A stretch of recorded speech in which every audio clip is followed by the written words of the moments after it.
दोस्तों नमस्कार, मैं हूं शीतला तिवारी। दोस्तों, अयोध्या राम मंदिर का उद्घाटन और प्राण प्रतिष्ठा 22 जनवरी 2024 को है। आज से 20 दिन बाद जो है अयोध्या के राम मंदिर का प्राण प्रतिष्ठा और उद्घाटन यानी 22 जनवरी 2024 को होगा। नरेंद्र मोदी, माननीय प्रधानमंत्री जी, योगी आदित्यनाथ, राज्यपाल उत्तर प्रदेश की और तमाम सनातनी वहाँ पहुँचेंगे। वीआईपीओ की अगर हम बात करें तो खेल जगत की हस्तियाँ और तमाम जो है क्रिकेट जगत की हस्तियां, बिजनेसमैन सब वहां पहुंचेंगे। लेकिन आम आदमी को पहुंचने के लिए जो है प्रधानमंत्री और योगी आदित्यनाथ ने साफ तौर पे मना किया है कि वीआईपी होने की वजह से जो है वो भीड़ ज़्यादा रहेगी, इसलिए आप लोग न पहुंचिएगा। अब आपको मैं बताने जा रहा हूं कि किन्नर समाज के भी लोग जो है राम मंदिर को देखने के लिए जो है वो पहुँच रहे हैं।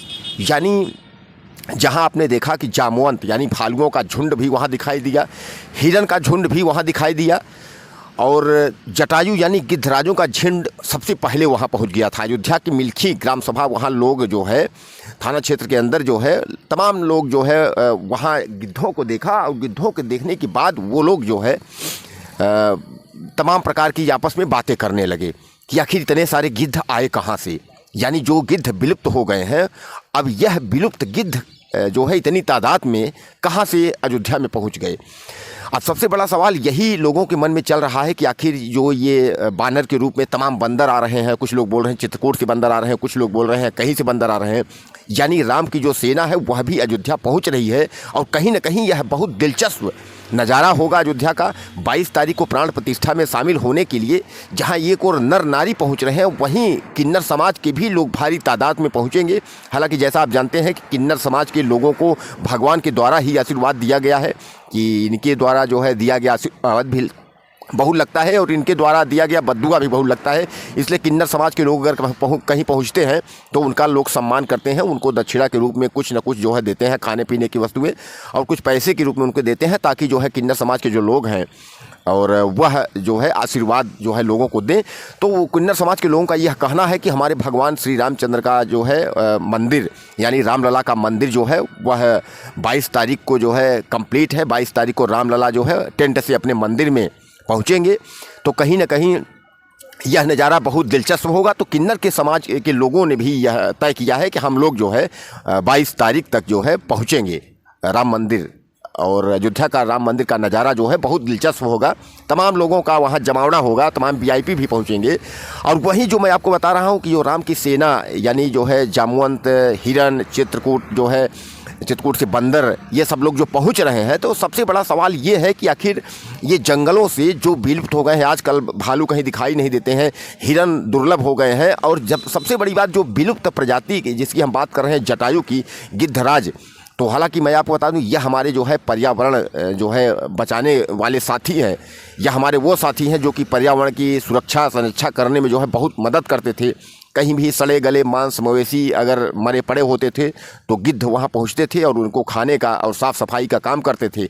लेकिन बाद में मानव द्वारा कुछ अव्यवस्था फैलाई गई, यानी जो है ज़्यादा दूध के चक्कर में जो इंजेक्शन और तमाम दवाइयाँ मवेशियों को खिलाया गया, और उससे मवेशियों की मौत के बाद गिद्ध जब इनके मांस को खाया करते थे तो उनकी जो है मौतें हो गई। और आज जो है जटायु यानी गिद्धराज जो है वो कहीं दिखते नहीं है, विलुप्त हो गए हैं।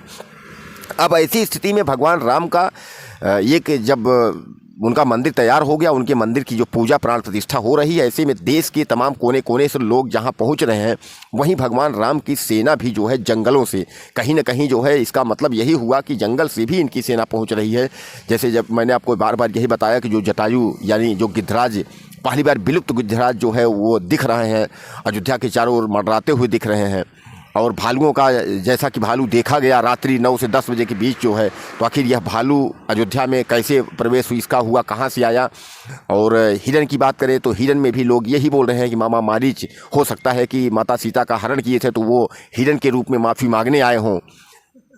और कहने का तात्पर्य ये है कि जो भगवान की जो सेना है, और सेना में अहम जो रोल जिनका था हनुमान जी का जो बंदर, तो यानी जैसा कि लोग बता रहे हैं चित्रकूट से बंदर लोग पहुँचे हुए हैं, तो ये बंदरों का जो समूह और बंदरों का जमावड़ा होता है, तो ये हनुमान जी भी भाई, अब हनुमान जी के जो है तो भगवान हैं, श्री रामचंद्र जी हैं, श्री रामचंद्र जी के पूजा में तो हनुमान जी दिन रात लगे रहते हैं। तो हनुमान जी के स्वरूप जो बानर हैं यह भी भारी तादाद में अयोध्या में जो है पहुंच रहे हैं। 22 जनवरी का जो है बहुत दिलचस्प नज़ारा होगा।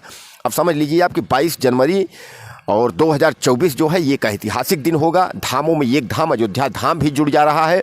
और अब जितने भी धाम हैं सब में जो है सबसे सर्वश्रेष्ठ धाम होगा तो वह अयोध्या धाम होगा। और भारतीय जनता पार्टी और बीजेपी को बहुत बहुत इस बात का शुक्रिया, बहुत बहुत शुभकामनाएं। पूरा देश जो है आशीर्वाद दे रहा है। जितने सनातनी हैं, जितने भगवान राम को मानने वाले हैं, ईश्वर पर जिनकी आस्था है, वह सब बीजेपी को ही धन्यवाद दे रहे हैं। धन्यवाद इसलिए दे रहे हैं क्योंकि बीजेपी के समय में ही उत्तर प्रदेश में भी बीजेपी की योगी आदित्यनाथ की पूर्ण बहुमत में सरकार है और देश में भी जो है नरेंद्र मोदी के नेतृत्व में पूर्ण बहुमत की सरकार है। और इसी सरकार की वजह से जो है आज श्री राम जी का मंदिर जो है भव्य रूप से जो है तैयार हुआ, उसकी प्राण प्रतिष्ठा होने जा रही है। तो भाई सामान्य बात है कि बीजेपी को ही लोग आशीर्वाद देगा, बीजेपी को ही लोग कहेंगे। क्योंकि कांग्रेस का 70 साल 80 साल जितने साल भी कांग्रेस ने राज्य किया तो मंदिर को लेकर के बराबर जो है विवाद चलता रहा, विवादित रहा। उत्तर प्रदेश में समाजवादी की भी पार्टी थी, वह समर्थित थी कांग्रेस से, लेकिन इन्होंने मंदिर के बारे में कुछ नहीं किया। बल्कि 6 दिसंबर को जो है इतना बवाल हुआ और जिनमें गोलियां चली, कई लोगों की जो है उनके भक्तों की, राम के भक्तों की मौत हुई। तमाम ये सवाल खड़े हुए। तो कहने का तात्पर्य यह है कि बीजेपी की सरकार बनी है। बीजेपी की सरकार में जो है राम मंदिर का जो है अब प्राण प्रतिष्ठा और राम मंदिर का उद्घाटन हो रहा है। और यह जो है दिलचस्प नज़ारा 22 जनवरी को देखने को मिलेगा। तो कहीं ना कहीं जो बीजेपी का जो क्रियाकलाप और कार्य है इससे लोग जो है काफ़ी खुश हैं। अब लोगों में इस बात की खुशी है कि भारतीय जनता पार्टी की मौजूदा वक्त में उनके रहते हुए जो है राम मंदिर का जो है उद्घाटन, राम मंदिर की प्राण प्रतिष्ठा पूजा हो रही है। अब बस यही संतों और शंकराचार्यों में एक चीज़ का लेकर के आक्रोश है कि नरेंद्र मोदी माननीय देश के प्रधानमंत्री हैं, जसोदा बेन के साथ उनको पूजा करना चाहिए। इससे क्या होता है कि उनका मान सम्मान और देश का एक अभिमान बन जाएगा कि उन्होंने अपनी पत्नी को जो छोड़ा था तो वो ला करके भगवान राम के पास जो है और पूजा में जो है सम्मिलित हुए। कहने का तात्पर्य यह है कि आपने देखा होगा कि जब भगवान राम जो है लंका में जब पहुँचे थे रावण से विजय के पहले, तो उन्होंने पूजा की थी, जिस पूजा में जो है माता सीता को जो है वो लेकर के आए थे। तो कहने का तात्पर्य पति पत्नी यानी भगवान राम और सीता दोनों पूजा किए थे। तो ऐसी स्थिति में नरेंद्र मोदी को पत्नी जसोदा बेन के साथ अयोध्या मंदिर पहुंचना चाहिए और वहां पूजा करना चाहिए। तो दोस्तों मैं आपको बता दूं कि अगर आप कभी भी अगर अयोध्या धाम आप घूमने जाते हैं तो भी माननीय नरेंद्र मोदी प्रधानमंत्री जी हमारे वहाँ पहुँच करके अयोध्या में जो है उन्होंने हरी झंडी जो है ये ट्रेन को दिखाई है, जो ट्रेन जो है भगवान राम के अयोध्या से चलकर और वह जो है मिथिला यानी जनकपुर पहुँचेगी, भगवान राम के ससुराल।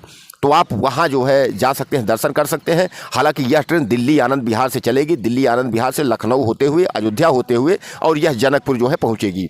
और उधर से जो है जनकपुर होते हुए अयोध्या होते हुए लखनऊ होते हुए और उसके बाद जो है यह आनंद विहार नई दिल्ली स्टेशन पहुँचेगी।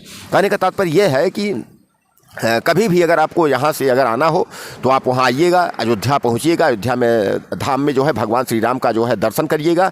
और उसके बाद अयोध्या धाम के बाद वहाँ से उनके ससुराल जनकपुर आप जरूर जाइएगा। और जनकपुर के बाद जो है वहीं बगल में आपका जो है 2024 का प्रयागराज इस समय मेला लग रहा है 2024 में। हालांकि 2024 का प्रयागराज नॉर्मल मेला है लेकिन माघ मेला के तहत मनाया जा रहा है। और 2025 में जो है महाकुंभ लगने वाला है, जो महाकुंभ जो है अति जो है विशिष्ट और बहुत सुंदर महाकुंभ होगा, बहुत दिव्य और भव्य कुंभ होगा। तो 2025 में जो है ये 12 साल में जो है महाकुंभ लगने जा रहा है। 2013 में महाकुंभ लगा था जिसमें जो है उत्तर प्रदेश में जो है राष्ट्रीय अध्यक्ष अखिलेश यादव यानी समाजवादी पार्टी की सरकार थी, उनके नेतृत्व में जो है महाकुंभ लगा था। अब इस बार जो है योगी आदित्यनाथ की सरकार है। 2017 में योगी आदित्यनाथ सरकार बनी थी, 2022 में उत्तर प्रदेश से फिर पूर्ण बहुमत में सरकार बनी है। तो कहने का तात्पर्य यह है कि इस बार जो महाकुंभ का नज़ारा होगा उत्तर प्रदेश प्रयागराज संगम में वह बहुत भव्य और दिव्य और बहुत विशाल मेला लगेगा। तो 2025 में आप प्रयागराज पहुंच करके माँ गंगा में डुबकी लगा सकते हैं, स्नान कर सकते हैं। और वहीं से आप जो है चित्रकूट, ज़्यादा दूरी नहीं है, 150 से 200 किलोमीटर चित्रकूट है, वहाँ पहुँचिएगा जहाँ भगवान वनवास के दौरान सबसे ज़्यादा जो है चित्रकूट में ही रहे हैं, 11 साल से ज़्यादा रहे हैं। तो वहाँ कामतगिरी पर्वत है, जिस पर्वत पे भगवान रहते थे। तो कामतगिरी में कामतानाथ के रूप में भगवान श्री रामचंद्र जी का आपको दर्शन हो सकता है, वहाँ आप जाइए, दर्शन करिए। वहीं रामघाट है, जहाँ रामघाट पे जो है भगवान श्री रामचंद्र जी जो है स्नान किया करते थे। हर सुबह स्नान करने के बाद पूजा पाठ करते थे और अपने पिताजी का श्राद्ध भी उन्होंने वहीं किया था। तो कहने का तात्पर्य ये है कि यानी अपने पिताजी का पिंडदान उसी घाट पे भगवान राम ने किया। ये सब दर्शाया गया है चित्रकूट में। जब आप वहाँ पहुँचेंगे तो वहाँ जो है आपका सब कुछ आपको जो है, चाहे रामघाट हो, चाहे लक्ष्मण पहाड़ी हो, चाहे हनुमान धारा हो, गुप्त गोदावरी, सती अनुसुईया, ये सब कुछ जो भी है चित्रकूट में, आप सब कुछ वहाँ घूम सकते हैं, देख सकते हैं। और ये धामों में जो जैसे आप चित्रकूट घूमते हैं और जितने धाम जहाँ जहाँ भी हैं वहाँ घूमते हैं, वैसे अब आपका ये एक अयोध्या धाम सबसे बड़ा धाम बन चुका है। और कभी भी आप वहाँ जो है पहुँच सकते हैं अयोध्या में। हालांकि 22 तारीख को काफ़ी वीआईपी रहेंगे और 22 तारीख को वीआईपी की वजह से वहाँ आने में थोड़ा सा दिक्कत होगा। तो इसलिए आपसे अनुरोध है कि जैसा माननीय प्रधानमंत्री और नरेंद्र मोदी ने जो है कहा है कि 22 तारीख को अयोध्या आप मत आइए, तो 22 तारीख को ज़्यादा भीड़ की वजह से यानी वीआईपी रहेंगे, इसलिए जो वहाँ सुरक्षा को देखते हुए आपको 22 तारीख को इनवाइट नहीं किया जा रहा है। प्राण प्रतिष्ठा और पूजा का कार्यक्रम आप टेलीविज़न के माध्यम से और आप देख सकते हैं। तो ज़्यादा जो है भीड़ भड़का वहाँ बनाने की ज़रूरत नहीं है अयोध्या में। बाकी 22 तारीख के बाद आप कभी भी अयोध्या धाम आप पहुँच सकते हैं, चाहे आप हेलीकॉप्टर से जाएँ, हवाई जहाज़ से। तो मैं आपको बता दूं, अभी नरेंद्र मोदी माननीय प्रधानमंत्री हमारे पहले जो मर्यादा पुरुषोत्तम श्री राम के नाम से इंटरनेशनल हवाई अड्डा था, उसका नाम बदलकर अब महर्षि वाल्मीकि इंटरनेशनल हवाई अड्डा कर दिया गया है, वहीं पास में ही है। उसका भी हरी झंडी यानी उद्घाटन जो है नरेंद्र मोदी जी 30 तारीख को कर चुके हैं। यानी आप हवाई यातायात से, चाहे बसों से, चाहे ट्रेन से आप अयोध्या धाम पहुंच सकते हैं। और दिलचस्प नज़ारा यही होगा कि भगवान राम की सेना जब अयोध्या पहुंच रही है तो ऐसे में भगवान राम का प्राण प्रतिष्ठा, भगवान रामलला अपने घर में यानी टेंट से, इतने दिन जो है विवादित तमाम जो है कोर्ट कचहरी का चक्कर था, लेकिन भारतीय जनता पार्टी ने सारे विवाद खत्म करके कोर्ट के माध्यम से भगवान राम का मंदिर जो है भव्य और दिव्य बनाया। अब इसके बाद उसकी पूजा और प्राण प्रतिष्ठा होने जा रही है। अब ऐसे में 22 जनवरी का नज़ारा जो है वो अलग रहेगा। दोस्तों, हमारे वीडियो को आप ज़्यादा से ज़्यादा शेयर करिएगा और हमें आप कमेंट में मैसेज जरूर करिएगा कि राम मंदिर बन रहा है, राम मंदिर की प्राण प्रतिष्ठा 22 तारीख को है, आपको कैसा लग रहा है। आप जहां से भी हैं अपना एड्रेस मुझे लिखिएगा और मुझे आपके मैसेज का इंतजार रहेगा। और अगर आप एक सनातनी हैं तो भी आप जिस भी धर्म से हैं, मंदिर के बारे में ज़रूर लिखिएगा कि भारतीय जनता पार्टी का ये कार्य आपको कैसा लगा। हालांकि भारतीय जनता पार्टी मैं इसलिए बार बार कह रहा हूं क्योंकि भारतीय जनता पार्टी के संज्ञान में और भारतीय जनता पार्टी के कार्यकाल में इस मंदिर का निर्माण और पूजा पाठ और प्राण प्रतिष्ठा हो रहा है। हालांकि मैं सब धर्मों का सम्मान करता हूं, लेकिन यह है कि इतने दिन कांग्रेस थी, समाजवादी पार्टी थी, किसी ने मंदिर के लिए कुछ नहीं किया। इसलिए भारतीय जनता पार्टी का काफ़ी योगदान है, इसलिए मैं बार बार बीजेपी का ही नाम ले रहा हूँ मंदिर के लिए। तो दोस्तों, आप मेरे चैनल को ज़्यादा से ज़्यादा सब्सक्राइब करिए, अपने दोस्तों से भी सब्सक्राइब करवाइएगा और ज़्यादा से ज़्यादा हमारे सब्सक्राइबर बढ़ेंगे, आप मेरे सदस्य बनेंगे, हमें जो है अहम होगा, हमें अच्छा लगेगा। और हमारे वीडियो को ज़्यादा से ज़्यादा शेयर करिए और चैनल को सब्सक्राइब कर लीजिए। नमस्कार।